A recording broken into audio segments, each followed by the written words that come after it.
Welcome to D&D Out Loud with Ben Riggs.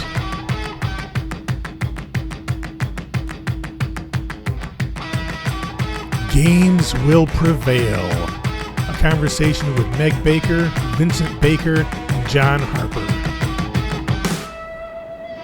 Welcome once again, Internet, to D&D Out Loud with Ben Riggs. I am Ben Riggs, apparently controversial D&D historian and author of Slaying the Dragon, A Secret History of Dungeons & Dragons.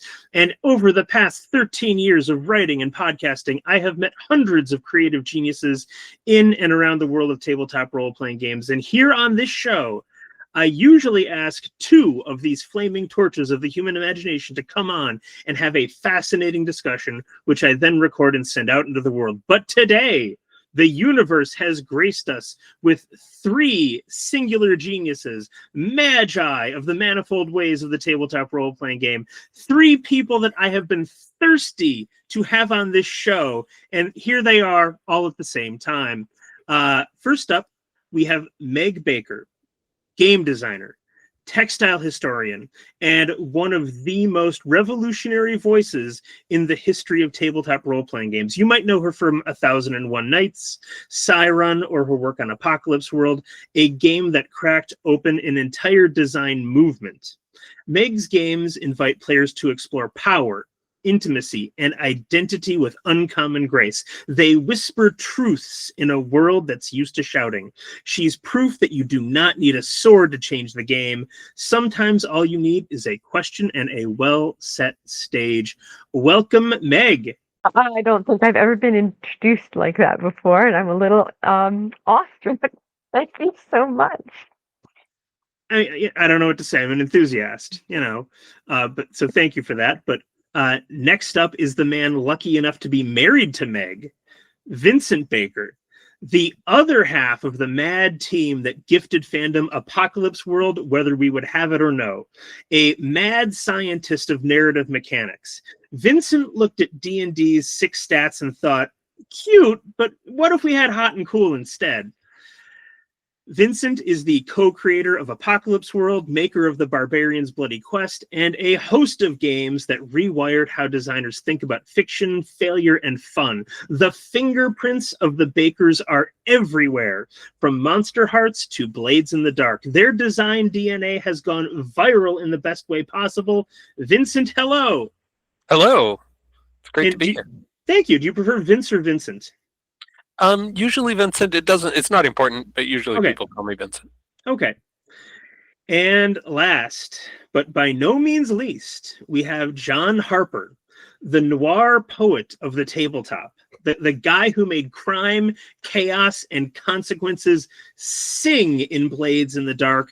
John's work fuses cinematic cool with mechanical precision. He builds worlds where danger is stylish, failure fascinating, and every die roll feels like a drumbeat. If tabletop games had a film noir auteur, it would be this guy. Welcome, John Harper. Thank you. It's great to be here, especially with Vincent and Meg. I'm sure we have lots of things to talk about. Well, I hope that you didn't say the best things before I hit record.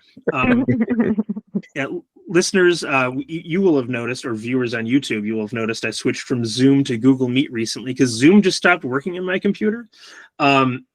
And I totally fudged up starting this meeting. I started it in the wrong Gmail account.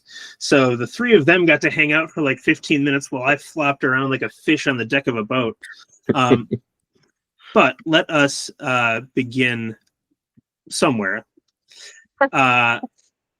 So I like to ask a question or two, and then I just hope that conversation blooms. I try and kind of fall away. So just don't be afraid of that if and when that happens. But if you have something to ask me, feel free. So let's talk Apocalypse World and Blades in the Dark. Both became entire design ecosystems. John, I know you said that you felt Blades is part of the Apocalypse World ecosystem. Yes. But still, what's it like for all of you to watch your work turn into a shared language used by hundreds, thousands of creators? That's awesome. I mean, one of the things that we've talked about often is how when we were designing Apocalypse World, we did so in community with John and Avery and a whole bunch of other designers that we were talking to, that we were hanging out with at conventions and things. And so designing Apocalypse World was sort of like this idea that we were talking about right away. Like Vincent was talking right away to a whole bunch of people, and I would love to hear from you, John, specifically that process, because from this side, it's like, Vincent and I doing design work on Apocalypse World, and then suddenly I hear from Vincent like, hey, John's doing this cool thing, you should check it out, it Blades War. And it, I don't know, it was really, really cool. I really loved that particular moment when we were, I don't think it was in any way a race, but we were definitely aware and very enthusiastic about Blades in the Dark and Monster Hearts and Monster of the Week, coming up being like, wow, this is awesome. These are so different. This is so cool. So I don't know what it was like from your side, John. And of course, Vincent, you should say something too if you want. Yeah, it was really exciting. I mean, I had met the two of you, and we'd hung out at Gen Con, and I had games in the booth there, and did all that stuff. And I think I played Poisoned. Maybe that was first. I can't remember. We had a really amazing session of Poisoned, one of my favorite role-playing sessions ever. And other early games of yours. And I could just tell that, you were cooking stuff there. And then with the Apocalypse World Forum, right away, as soon as that kicked off, it was obvious that people were already really excited to hack. And I had already started to do that. Vincent, I think you sent me the first literal playbooks. I don't know if people know this generally, but playbooks used to be little booklets, little zines that you would fold up and staple, and they were very cute and very fiddly and annoying to make, but they were cool. You sent me like the angel and the brainer or something like that at one point as a little teaser, like, hey, check out this thing I'm doing. And that was like 2008, maybe. It was way Would before. have been late 2008. Yeah. And I remember I opened the PDF and I saw the words, when you open your brain to the world psychic maelstrom, roll plus weird, and something just like unlocked inside my mind, like that, the formulation of the move itself, like the grand structure of it. And I went right away and started writing Ghost Echo. Oh my God, that's so cool. Like immediately. And then like held on to it for a little while because you were like, it was still fresh, and I didn't want to like coming running out like, look everybody, look. But we started playing it in our local game group, and then Paul Riddle and Shannon East and I and Sage Latora had a group, and we all started hacking it, and we started making stuff, and everyone was in community on the Apocalypse World Forum, just super excited. And I think it was obvious to everyone before publication, like there's going to be so much of this, like people are going to run with this. So I think we're all at the starting line. When you hit publish, we were ready, ready to go. Yeah, I mean, the next year, Dungeon World and Monster of the Week and Monster Hearts, or maybe Dungeon World was 18 months after Apocalypse World, I can't remember. Yeah. And Tremulous all came out like bam, bam, bam, bam, bam. I say that we were racing to publish first, but everybody was really generous and let us publish. They went ahead. Yeah, and like we said in that first little, in the first couple of years, 2008 to 2012, really, I remember saying hack what you like to make what you love a lot. And I really feel like that came out of some of those conversations on the first Apocalypse World forum, where people were so excited, so enthusiastic to pick up the tools we were laying down. And then not even just that, but like so excited to pick up tools that you found, John, and like ways that you spun it, and people were like, "Oh, yeah, that's the sauce for me," you know. And I just, the whole family tree is exciting for me. A grove, really, not like a tree, more of a like a diversified forest. Yeah. Yeah, I had the same experience leading up to the Blades crowdfunding, and just right after it was G plus at the time Yeah. for me. John, what but year was that? 2015 was when that Mm-hmm. crowdfunding happened. And Blade, the development started in late 2012, early 2013 for Blades. And it started out as an Apocalypse World act, straight up, like, you know, that was clearly what it needed to be, and it was my favorite thing and the thing we were playing the most. And through development, I got encouraged by both of you and some other designers in our community, because I was tinkering with some other ideas, and everyone said, like, you need to do your own thing with this. Go for it. Go for Yeah. it. And then when the G plus community really got going, it looked exactly like those days of Apocalypse World, where people were already hacking it before it went to print, significantly before it went to print. So we had Scum and Villainy and Band of Blades, where they were done basically right at the time when Blades was published. And so it, just like Tremulous and Monster Hearts and stuff, like they came out like right away because they had already made them and were like excited and holding them, waiting for Blades to come out. So it was like a repeat of that, just by the fact that we had those really active communities of play, really dedicated to showing up, playing the games, talking about it, and enthusiastically hacking everything all the time, which has fallen away with the death of G plus. Social media is not a substitute for that stuff, really. Not at all. And also the pandemic, right? Yeah. So if you're crowdfunding for Blades in the Dark in 2015, 16, 17, 18, 19, and then crash, right? Yeah. Because all of the places that we got to connect, so much of that was at conventions, national and regional conventions, and of course G plus, and of course some blogs and forums and things. But the combination of the pandemic putting such a hard stop, pause, if not stop, on convention experience, and the absolute like fire hose inundation of online spaces and different ways that people can connect. It's a different sort of experience now.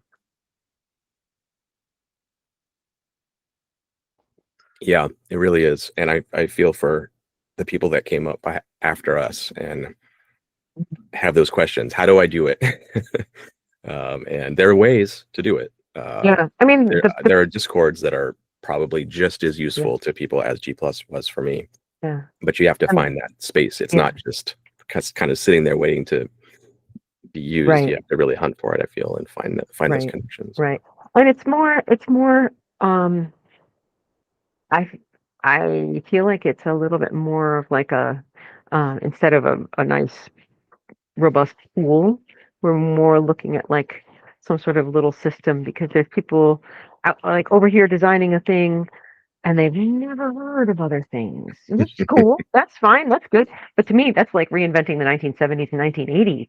Yeah. It's like, it's just the four of us in our home group and we're the only people we know who ever do this sort of thing. We were just listening to a podcast, I forget which one, and there was a game. Vincent, help me remember what it was. There was like someone's first game, and it was a PBTA, but it was a couple generations down. Do you remember what it was? It wasn't Blades in the Dark. No, I don't remember. Yeah. Anyway, it was a Descendant. It was a Forged in the Dark Descendant. That was their first game they'd ever played, and we were like, man, we're old. It's true. It's true. Oh, I remember saying, imagine being so young that your first game was blank. I don't remember what game we were. Yeah, see, that's because we're old. Yep, that's why. So let me ask one question, if I may. Of course. It's because John kind of brought it up. The voice of Apocalypse World. The this kind of prophetic Blakean voice crying from the wilderness of game design that I think that everyone has found inspiring. Can you tell me where that comes from? Is it one of you in particular? Is it some curious mingling? But because I think that voice is, again, the design is also clearly awesome, but the voice, just as a writer, just sucks me in. Well, that's really kind of you to say. It is not universally beloved. That was me almost entirely. Meg reined in my worst, I think. Yeah. We look, one of the things that's interesting about our design process is like, we get to a point with an idea where we are like, okay, here's this idea. I've got enough to show you. And from then on, it's, one or the other of us is going to be the writing, and then bringing it to the other one to say, okay, read all this, test this with me. What do you think of this mechanics? And then we're designing it together. But Vincent was the first bit of like the brainer coming full born into your head one morning. And with it, the voice, right? Like Vincent, when you showed me that first playbook, it was so strong. Right. The very first thing that existed of Apocalypse World was the sentence brainers, or the weird fucking psycho, whatever it says, mind fucks of Apocalypse World. The weird psychic mind fucks of Apocalypse World. It's weird to think back to those days. So this was 2008. Mm-hmm. I had been, Meg and I together, but sort of starting with me, had been making games since 2001, let's say, publishing Kill Puppies for Satan in 2001. Yeah, we can start there. There were ones before that, and we can start. There were other things before that, but Kill Puppies for Satan really sort of kicked it off in 2001. Mm-hmm. And up through Apocalypse World, finding the voice of the text was a challenge that I had to overcome every time. Every game I wrote I had to struggle to find the voice, and Apocalypse World was sort of the end of that. Since then, I've been able to just write games however I want. But interesting, because for me, it's like the voice is what comes first with 1001 Nights and Psi-Run and Under Hollow Hills. Yep. Like the voice is what comes first for me. Yep, that's interesting. Well, and I to anyone who dislikes the voice, I would say, A, they're wrong, but beyond that, they actually do like it. You're wrong. Well, you do like it. I'm just being obnoxious now. But even in places where the voice is obscure or unclear, I found that to be whether it was intentional or not, a fun part of the design. That you were left to think about it at the table and kind of figure out your own way through, which you did in early games, right? You read the player's handbook and it says one thing about a spell. You open the Dungeon Master's Guide where Gary Gygax gives you advice on the spells, and it's different. And you just have to mediate it at the table, and whether you intended that or not is different. But I still think it's one of the charms of Apocalypse World. Well, thank you for saying that. Yeah. Something I love about the text. Oh, sorry, Meg. No, please go ahead. I'm just going to do it a little aside. I can do it after you do. Okay. A couple things that really hit me was the voice. Obviously, is great. It sells the setting in a really wonderful way, but it also does this double duty, which is tricky. because it has this affect, but then it also is very plainly Vincent talking to you, the reader of the book, and giving you telling you like, hey, this is going to be okay.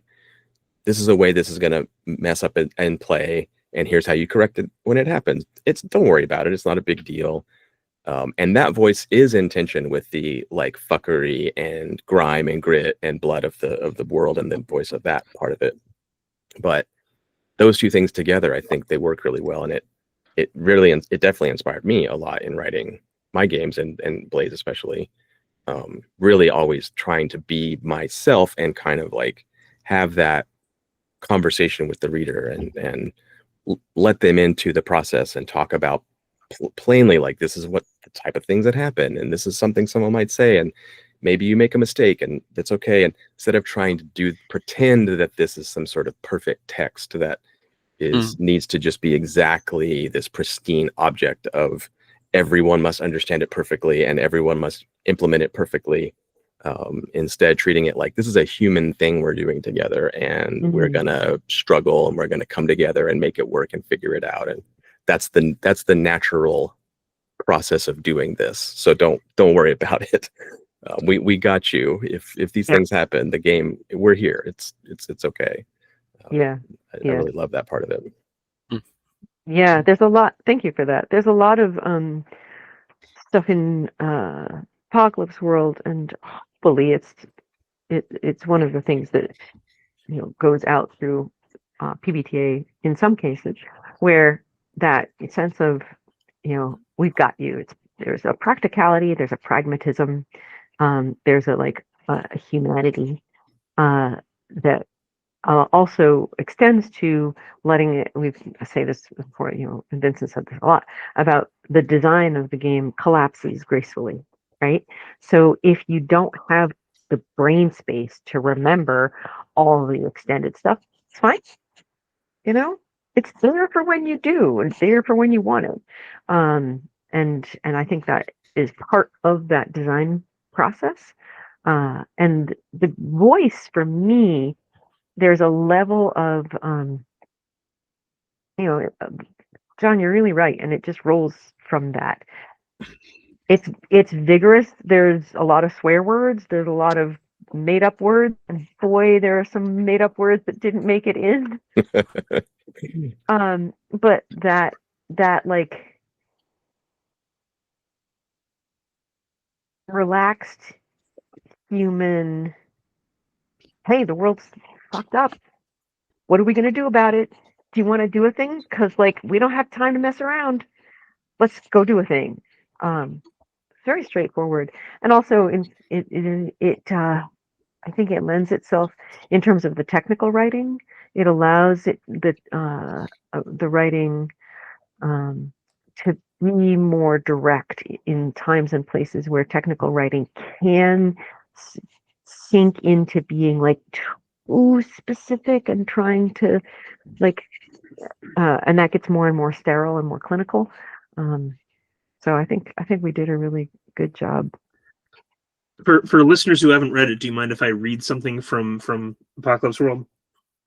No, if you have a favorite. I'm excited. Oh, I do have a favorite part.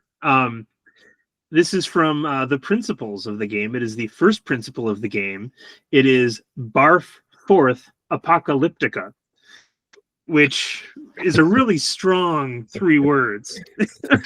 Yes, it is. To continue, and again, for listeners who might not know Apocalypse World, Meg and Vincent give us the DM, the Master of Ceremonies in Apocalypse World, principles like, hey, as long as you're doing these things, you're in good shape. Let these guide you. And the first one, again, is Barf Forth Apocalyptica. Cultivate an imagination full of harsh landscapes, garish, bloody images, and grotesque juxtapositions. In Apocalypse World, when the rain falls, it's full of fine black grit like toner, and all the plant's leaves turn gray from absorbing it. Out among the wrecked cars, wild dogs fight for territory with each other and with the rats, and one of the breeds is developing a protective inner eyelid of blank bone. If you get too close to them, you can hear the click, click, click when they blink. And oh my god, I love the click dogs. Oh my So goodness. good. I love the So click good. dogs. Yeah. Yeah. I mean, that's how can you not read that and just get so excited to make stuff? Like you read that and you're like, I want to do this. This is awesome. I think that's part of the whole thing. It's not just that it's obvious how to hack the game, which I don't know if I already said that, but something I always mentioned about Apocalypse World is that it doesn't hide its moves from you, literally, but also, you know what I mean? You can look at it and go, oh, I see all the moving parts here. I get it. If I change this and I change that and I do this and I do that, I can make my own thing. But also that language is so important to just get you excited about doing this thing, because you're going to get into a slog of game design that's going to be painful and long and lots of playtesting and revision and all this stuff. But having the poetry of it and the language of it and the exciting fiction of it, like sparking in your brain, is, I think, another reason why people who pick it up are more likely to be sucked into our horrible world of designing role-playing games because of that. That's part of it, I think. Yeah. so It really let's is kind of a dirty move, isn't it? Yeah, it's a little mean to make people game designers, Vincent. We like having friends. let We me like ask about the sharing media. Oh, please, Vincent, go. Vincent, go. No, Sorry. no, I was just making jokes. Please ask. So let me ask about the medium of game design. Because I thought a couple years ago, I was like, maybe we've peaked. You know, how long and how far can this rocket ship keep going up? And it seems like the rocket ship is still going up. And I find myself asking, what is it about the medium of game design that clearly speaks to people in the 21st century? And I wonder, is it that there is things that haven't been done? There's just still more space out there to explore. And again, I'm trying to find a question here, and I guess I would just ask the three of you, since you both made such amazing games. You know, what do you think is special about the medium of game design? Well, I have an answer I always give. Like, rarely do people ask that question, but when you have a feeling and then you have an insight into your feeling, you write poetry. And when you see something and you have an insight into what you're seeing, you draw. And when you observe a system and you have an insight into a system in action, you make a game. That's Yeah. And that's my sorry, say that again, Vincent. so there will never be an end to game design, just like there's never an end to poetry or Art and poetry. Yeah. Agreed. Yeah. And there's also from my answer is that game design it goes hand in hand with humanity. As far back as we have discovered, there are games. Games show up naturally as part of a human life. If you put you put kids who don't share a common language or culture, and you put them in a place where they can interact together, they will play together. And then they will devise a game together. They just will. And so I don't necessarily think it's a one rocket trajectory. I think it's an inevitability. It's as inevitable as grass. You know, games will prevail because it's how we as mammals explore our world and form connections with each other, and it's wicked fun. Yeah, and sorry, Vincent, go ahead. No, go, please. Oh, I was just gonna say it like you were talking about poetry and drawing and stuff. Like it is an expressive medium, and just like all the expressive mediums, there's always going to be genres that get tacked onto things and categorizations and trends and eras and all these things. But I don't think in general people would say, like, do we need any more pop songs, or do we need any more folk songs, or do we need any more symphonies?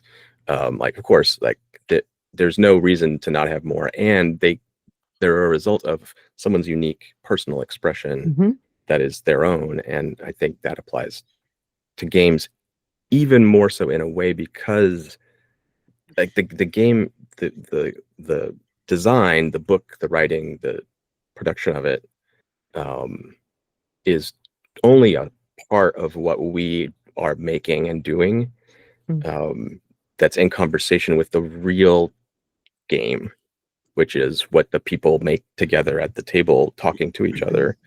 And that is always going to be their unique expression of the thing itself, and their one night only improv event that only they get to witness over and over and over again, according to their own, aesthetic choices and preferences and all of that. And we'll never get to see any of, like, most of that is lost. AP is great to preserve some of that, but it's not necessary to the thing we're doing. I don't know. I often sometimes think of it like making instruments, almost like we're making a cool instrument and then handing it to a group and go, be a band now. Like go do, see what sounds this thing makes, and make music out of that. Yeah, that's really a really great analogy, John. I like that a lot. And it's also an interesting thing to make games, to make books that are also game manuals for something that is how to do something that is ephemeral, and if we're trying to make them as clear as possible, so like, okay, this is the sort of shape of ephemeral thing that this is good for, and then other manuals are good for other ephemeral shapes of things, and I find that really fascinating. And I also am very keenly aware of, like you said, about, like, do we really need another movie? Haven't we made all the, haven't we sung all the songs? But also, from a historian angle,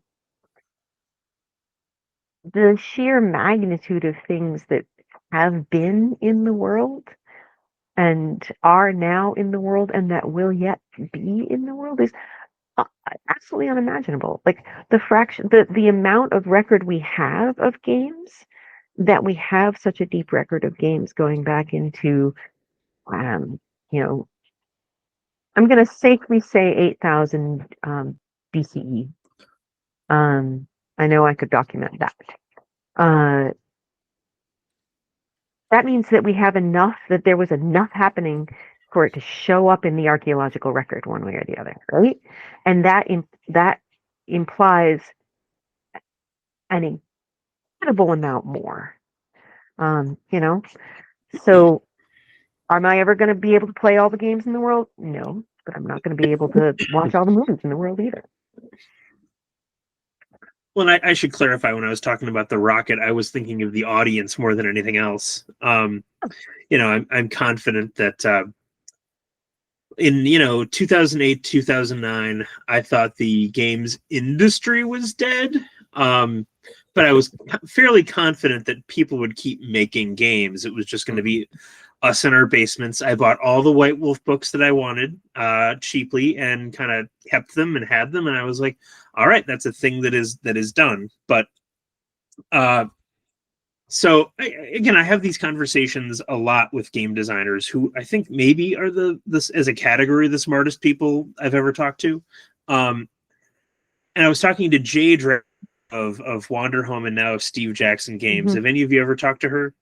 Yeah, we've known her for a long time. Okay, then I'm gonna say, I don't know if, and maybe you know what I'm gonna say and where I'm going with this. And John kind of already answered this question, but in a conversation, Jay said, went out of her way to say that a role-playing game is not a story; it's only a story in retrospect.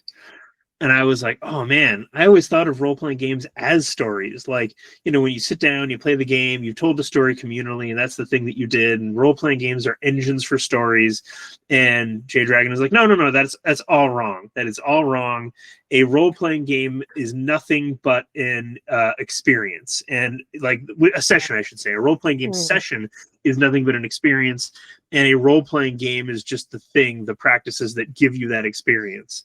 And it sounds like, John, earlier you said it was kind of like a one-night improv event, right? Yeah, kind of.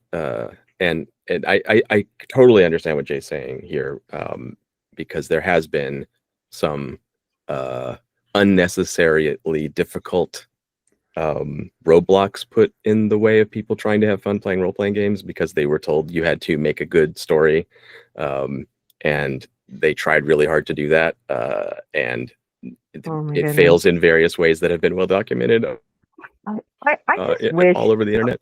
And so it's natural to say, like, hey, don't try to do that, don't bother with that.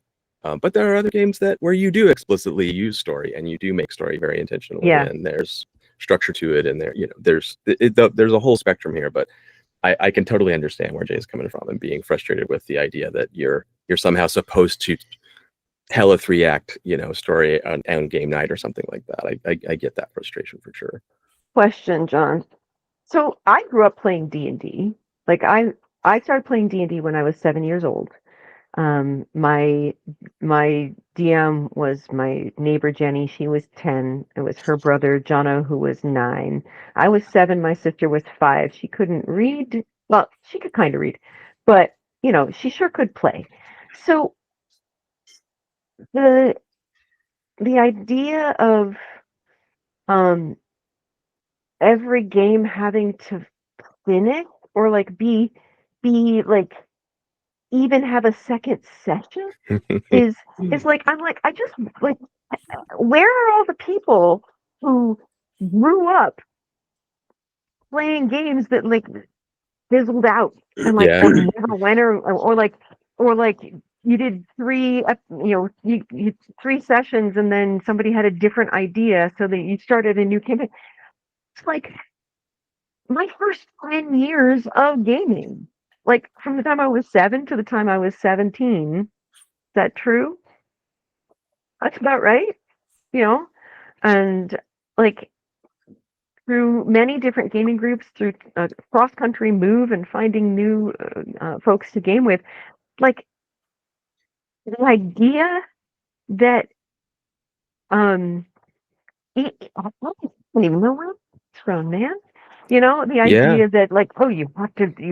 It's like a literary thing. It started to be written in books, I think, at some point. I was the 10-year-old GM in your story. That was my role. And I had played 1 session of Gamma World, and then I started running Gamma World without the books. And yeah, it was mayhem. It was all young kids, and we never stuck to anything, and we mixed and matched whatever we wanted. There was no consistency. I guess maybe I blame White Wolf ultimately. Like when Vampire came out, everyone started thinking games were supposed to be. That's interesting. I mean, it's flippant to say that, but it was interesting. specifically written that way. Yeah. That hit a lot of people who wanted to be playwrights and novelists and do stuff in that vein, and they found groups of people that wanted to participate in that person's play or novel, and they had fun doing it. But then there was this, I feel you always see that friction where there's one person in the group that wants everyone to play through their novel, and the other people who really don't want to do that. So yeah, but yeah, that feels really right. Pre White Wolf, at least culturally for me, it wasn't a thing that you were supposed to like tell a story or whatever it was. Except I guess Star Wars D6, I would say Greg Kostikian, he does say in the book, like, hey, wouldn't it be cool if you have an opening crawl and you have an opening scene and you have act breaks and you cut away to a scene that the players don't see, and it's a little like cinema structure, I guess. But right, and like there's definitely earlier games. Like now I'm thinking of like Shadowrun and Cyberpunk and all those. They aren't quite as early, but they definitely have a similar sort of like, this is what we're doing in this one. Mm-hmm. Go ahead. If our friend Epadiah Ravishah were here, he would point out that the Bullwinkle and Rocky role-playing game, you are explicitly making an episode of the Bullwinkle and Rocky, or the Rocky and Bullwinkle, I guess. They reversed it for the game. I don't know. Anyway, but I'm not Epi, so I can't represent point. And See, that's that points to that's the creator of Dread, right? Yeah. Sorry. and one of the things that points to, which I think is really interesting, while we're talking about games, is how there's a parallel development in early, like what some people call modern role-playing game, which always makes me kind of go, which is that simultaneously to the things we've mentioned, Dungeons and Dragons and White Wolf and all other things like that, Vampire the Masquerade, blah blah blah. The other major place that role playing is happening in parallel during those exact same time frames is How to Host a Murder, and all these like little home like mini LARP, mini role playing game, kind of in the gray area, parlor game things, largely written by women, largely to play over dinner with friends as a mixed, like with couples. Very different than the wargaming model that we get down through D&D, and very often overlooked as part of this conversation. And then another thread in there, I think, is Choose Your Own Adventure books, which were huge in the 70s and 80s. And bless you. And so that sense of you're telling a story is present in these three threads of role-playing games throughout the 70s, 80s, and 90s, of ones that we recognize, and then the How to Host a Murder, other things like that, and Choose Your Own Adventures, which, if you're going to say those aren't role-playing games, I'm going to say, do you want to argue that? Because I think you're wrong. Well, so to me, one of the problems is that we think role-playing games should be one thing or do one thing, and they aren't one thing and they don't do one thing. And I think as soon as you write a game, as soon as you write the words, the object of the game is to tell a story, now you're designing a game where you tell a story. Like, the object of the game is to create a story. And that's a legitimate use of your time and attention, your creativity. All you have to do is design that game so that it works. All you have to do. Yeah, all you have to do. You make it sound so easy. I wanted to ask you, Vincent, on this topic, what, if you can remember, the motivation to be very explicit in Apocalypse World, assuming if this was you, to put in the GM Master of Ceremony section, like, hey, like, don't pre-plan a story here. I'm not fooling around. Like, don't pre-plan it, and like really emphasize it. Was it from your own experiences as a player, or like what was the? Oh yeah, well, so we'd been designing games and playing games like that for a million years at that point. Decade, yeah. Yeah, and like looking back on my own high school experience role playing, the worst times were the times when somebody had planned a story and was trying to get us through the story beats, and the best times were when somebody had set up an interesting situation that we could make decisions about. But you can, to land on what I was saying just a second ago, you can design role-playing games where you plan story beats and you get the players through them, and that's fun, and that's the way to play this game. But Apocalypse World is not that game.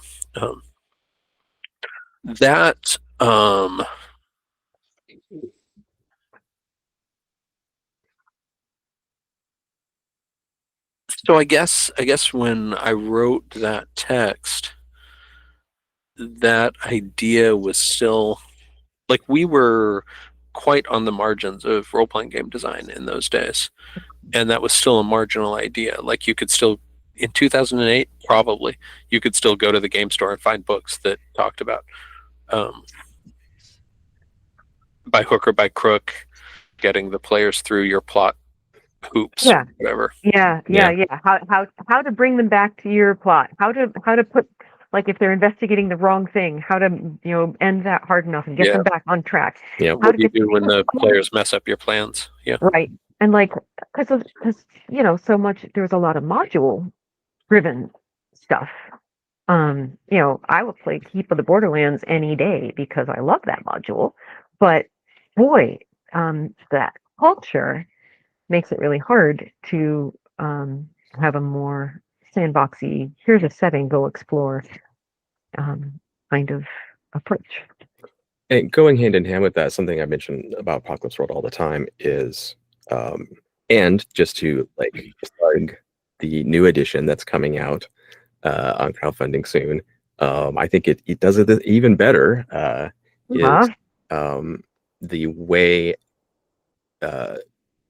Session 0 / character creation sets you up for success in this thing we're talking about, where you create characters that are fit to the situation they're going to find themselves in when you say, okay, we're starting now, instead of, hey, what do you guys want to do tonight? What's up with your characters? You're all from different places and things. You have no unifying interests and da da da da da. Apocalypse World and other games, but it hit on several good techniques for that, and I think the new edition, I'm blanking now. Not called Hazard Zones. Hard zones. Oh, the hard zones. Hard zones. Yeah. Oh my God, I'm so excited about the hard zones in Apocalypse. You have your hard zones. Over. Yeah, they're so great. But there's almost no way out of character creation in Apocalypse World where you end up with someone who isn't fit for what's about to happen next, with no one planning the story beats. Just because I've made my character, and my character is not finished either. The other part that I love about the game is I have to play them. I can't make them and look at the piece of paper and go, I did it. I made the perfect Battle Babe. Once I finish, I go, I need to play my Battle Babe because they're not done. I have to see, they have to go do the thing that they have to do.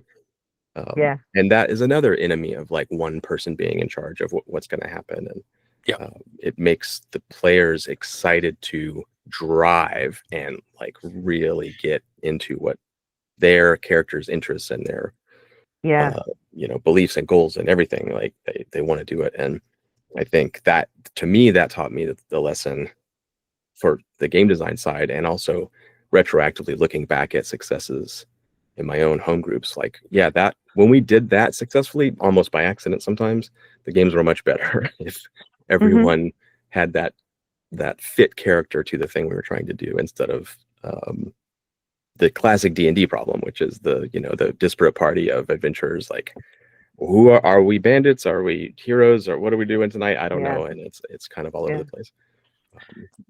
In high school, good. In high school, we played this game, me and my friends, where one of my friends was committed to demonstrating that you could play a character who didn't have any combat capabilities and it would be fun, and was having this argument with the GM, whose way to resolve the argument was to not make it any fun. So that was great. Since it came up, can you tell us about the Apocalypse World Kickstarter that's coming up? Well, what do you want to know? Where to begin? Let's start with, what product will you be kickstarting? Go ahead.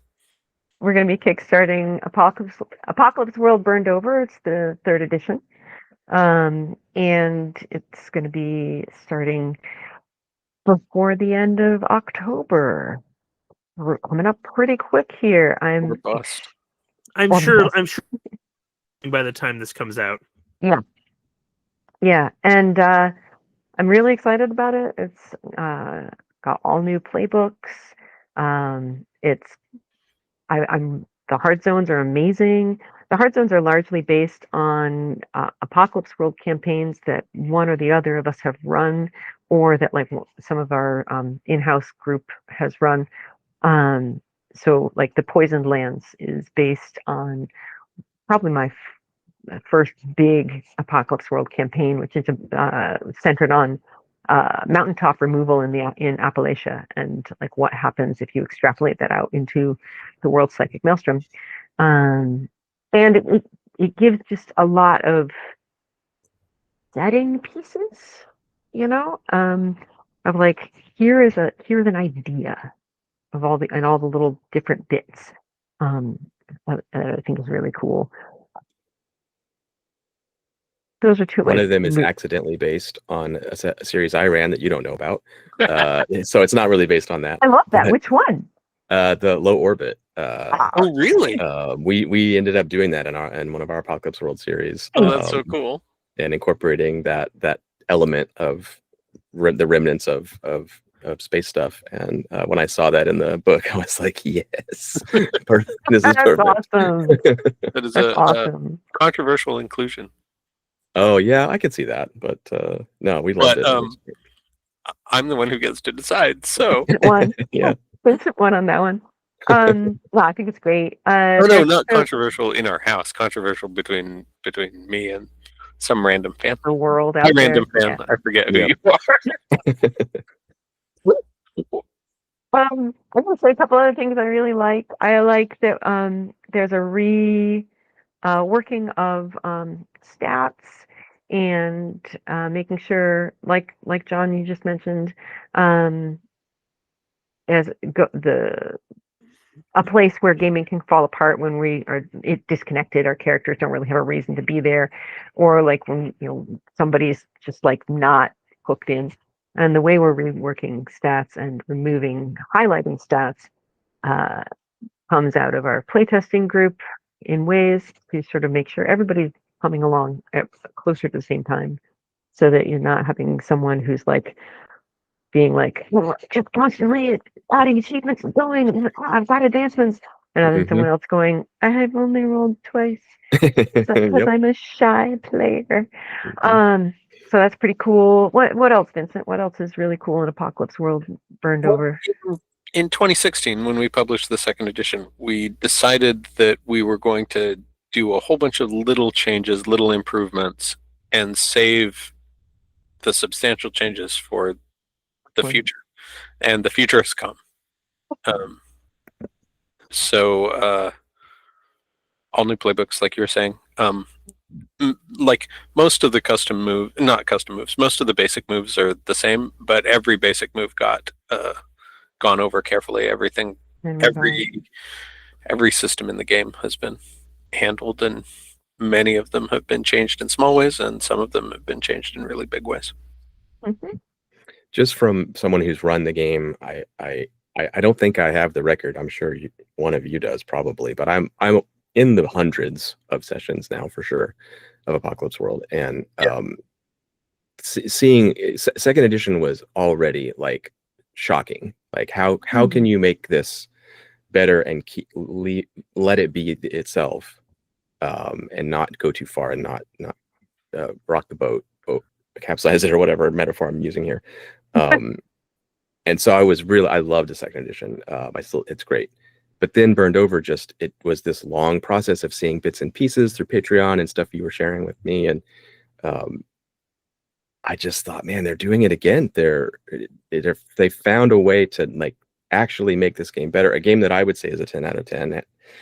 And put that on the back of the book. Yeah. I know, right? Can we get that in writing, John? But it comes from my experience. Like I'm saying, I've played and run this game so much that some rough edges maybe you learn how to they're not really much of an issue anymore, and you understand how to use the tools and everything flows, and like, well, what would you really change here if you had to? And I think having the clarity of vision to come back and look at it and say, like, actually, no, these are still, maybe there are some pain points here that we need to address. Maybe there are some places to shift and move stuff and expand and contract. And that takes a lot of work to see those things. I can talk about that process a little bit. So we ran it 1 million times, and then our oldest, Mary, who's now 28, when she was about 18, she started running it. And then Elliot, who's now 25, when he was about 16, he ran it. And now Tovi is 19, and they're about to run Burned Over. And so those pain points are generational. Like we watched three age groups of players deal with the game, and struggle with parts of it. We saw those pain points really firsthand, and a lot of the changes have come right out of watching. I've been saying this a lot. When we designed the game, we designed it for our peers, and our peers are. I mean, when we designed Apocalypse World, When we designed Apocalypse World, our designed peers it. are 80s kids who were in their mid-30s at the time, right? And now our peers are 80s kids who are in their mid-50s. Yep. And that's not the audience for the game anymore. Now the audience for the game is our kids' peers, our kids, in their late 20s to early 20s, I guess, is the range. And so part of the redesign is really generational, is really looking at the things that as 80s kids we were prepared to tolerate in games, and the things that they're not prepared to tolerate anymore. To their credit, a lot of it is stuff like, hey, we're not cool with some people advancing way more than others, and we want to be part of a community. We want to feel like we have that when we go, like, barter needs to mean something. We want to go to a market and like spend our barter and like talk to shopkeepers and be part of a community. They're not as cool with being like, no, we're just on this wagon train to nowhere. The way that some of the campaigns that I ran in the beginning were. Yep, that's another thing I've experienced through lots of play, is those players who are, they want scarcity in they want their last shotgun shell, and they want to struggle to find stuff to survive, and that stuff is in Burned Over now, which they're going to love. All those people are going to love that. Yeah. And it helps that your kids are all game designers, which is really cool. I made a face because the last time I saw Toby, they were like, in the flesh, they were like 2 weeks old or something. Yeah. So that's always weird to hear the ages that time has passed. But that's what a great story that it is like the third generation of the game, and the third literal generation almost of. Somebody pointed this out to us the other day, that a big part of the reason we created the game the way we did is because we were the only time we had available to play games was after we put the kids to bed. We had 2 hours. Things had to happen. Like, we couldn't be messing around with games that took 4 hours to have a combat or whatever. Right, because we had to be able to do everything between when either you or I got Tovey, little tiny toddler baby Tovey, to sleep before Emily, who had a 40-minute drive home, started falling asleep. Yeah, so we're like, this is the tiny bit of time, and it's between 8 and 11. That's it. And then, so now, it's still the kids driving the yeah. That's beautiful. Ben, you were going to say something. I was just going to make a joke, which wasn't going to be that funny anyway. So, do you guys know prices yet, or tiers, or anything like that? Yeah, do you want to talk about that? Oh, we've been talking about it. Let's hear what you got. Oh, I don't know if I'm ready. Okay, so you can say no. You can just be like, go to the Kickstarter page, because I'll have that when this comes out. I mean, it will when this comes out. And let's just say the prices will be reasonable, and you will get generous rewards for what you pay. They certainly will, and you certainly will. That is true. Oh, there is something we can say that we're really excited about, is that we are partnering with Grumpy Bear in Italy to do European delivery fulfillment. So overseas shipping will be reasonable. We aren't gonna be shipping books from the US, and so our dear friends in Europe will be able to pay normal shipping rates. That is fantastic. Grumpy Bear is great. They do the Italian blades, and they're wonderful. They're great. John, other than Blades in the Dark, anything else that you want to plug that people can purchase that would get you royalties or glory or anything like that? Well, for glory, my game Agon, second edition, which I designed with Sean Nittner, came out a few years ago. It's a mythic Greek hero adventure game, which I love. I think it's my best work. It doesn't sell well. Nobody cares about Greek heroes, which They're I knew. wrong. I knew going into it. I love it, and some niche group of people love it. But I think the game's great, and I think it deserves more attention. So maybe check out Agon. But if that's not your cup of tea, the same game system drives a game called Deathmatch Island by Tim Denay, which is fantastic. It's the battle royale Squid Game survivor kind of game. Tim is a one-man shop, kind of like me. He writes and lays out and does all the art and everything, and his games are beautiful. And next year he is coming out with Blades 68, which moves the timeline of Blades in the Dark 100 years into the future, into the swinging 60s. And you get to play secret agents and all of that's kind of stuff. You cars and rocket ships and stuff, and it's amazing. I can't wait for that to come out. And probably after that, Pam Punzlon and her amazing team of designers have made the Dagger Isles supplement for Blades in the Dark. Which is sort of the Southeast Asian part of the world. And she put together a great team of people from that part of Earth to work on the book, and it's fantastic. So yeah, there's going to be more Blade stuff coming soon. Next year is going to be popping off with that, and I've got other stuff that I can't talk about. But yeah, those are the top things for me.